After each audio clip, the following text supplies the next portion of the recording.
We're joining Wade on a whitetail hunt where he's testing out the brand new Garmin Zero X1i crossbow scope. And later, we're covering the Trinity Oaks Purple Heart Heroes Celebration Hunt, sponsored by Salisbury.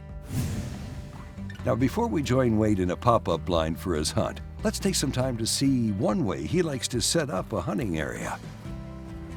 Preparation, I think, is a big key in everything. And in the situation we're getting ready for now, I know I'm going to come, or I hope to come back up here in a couple of weeks and hunt this very area. We've got a big mesquite flat, you know, your typical look right across here. A few cactus spread out in there. There's a random oak tree up and down through here, and it's just a great area where there's a lot of deer anyway that both bed and feed up through here. So we're going to kind of spice it up a little bit, both from an idea of seeing what we can see and hopefully holding some deer in this area. We've got the record rack deer block right here, and it's got the wild berry flavor. I mean, you can smell it, you know, from a mile away. Deer love it. They absolutely annihilate it.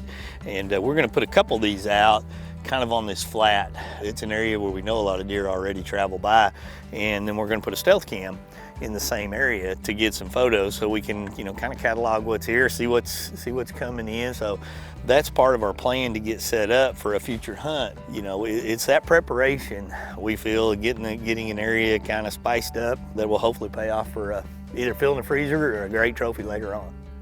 I'll throw out some mineral as well. This is an easy one to add to the area. Basically, just pour it right out on the ground, and the deer just come up and devour that as well. So we'll have it spiced up in here one way or the other, that's for sure.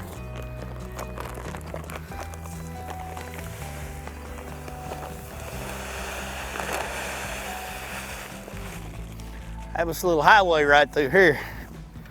Hopefully it'll result in seeing some pictures of some deer that we're excited to come knock down here in a couple weeks. Another key thing is to look at a stand from the angle that a deer will be looking at it from. When it comes to hunting pop-ups, you know, we've got one set up right here. It's always good to get out and kind of look to see what the deer are seeing. And you know, we actually push these windows down to kind of get some different angles and stuff, but as you can see with the rising sun right now, it really kind of lights those windows up.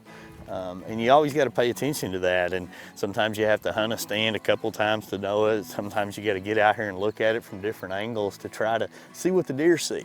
And right now, if we were in there moving around with that light, you can see it right there.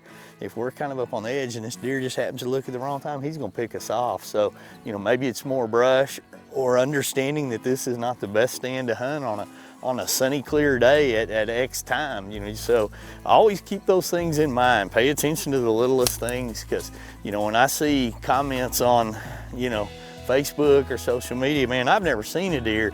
I always wonder, are they paying attention to the littlest things? Because, you know, that's something that I knew the sun was kind of bad in this spot, and especially when the leaves fall off all these mesquites. And you know, if we were really in here trying to kill one, I'd pull those windows up, pull that brush down, or think about not hunting here on a clear bluebird day. The little things can so get us in a bind. And then other times, they don't seem to matter. The deer do what they're gonna do.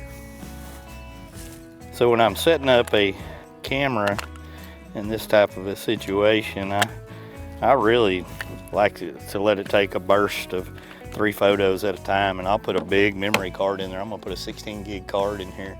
And you know, sometimes the photos that are behind the location are your best photos. You know, paying attention when you get a good daylight picture to what's in the background a lot of times will clue you into a big one.